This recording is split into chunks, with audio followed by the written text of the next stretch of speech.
Welcome back to the Fairway Divorce Den. I have a message for you, and here it goes. You are 100% accountable for everything that happens to you. Think about that.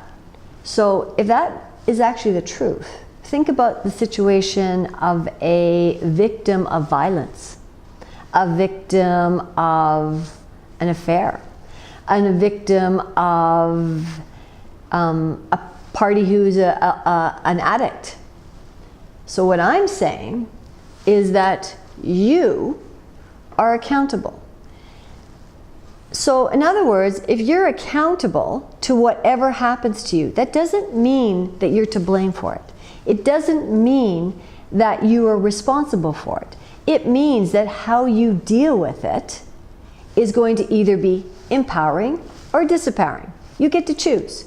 You can be a victim, like 58% of the people that are walking around the world right now, especially in North America, or you can be accountable and empowered and take the lessons from your past and move forward.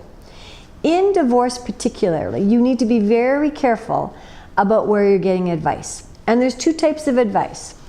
There is the advice of the people you want to hear. Those are your friends and family who say, yeah, he's a jerk. Yeah, she's a bitch. Yeah, this, yeah, that. And you just love that. You suck it up while you're drinking your glass of wine or having your beer, and you can rant and rave about what a horrible person your ex is. And you go home feeling elated for 5 minutes, and then you feel like crap. Why? Because you just spent the last few hours engaging in victimization.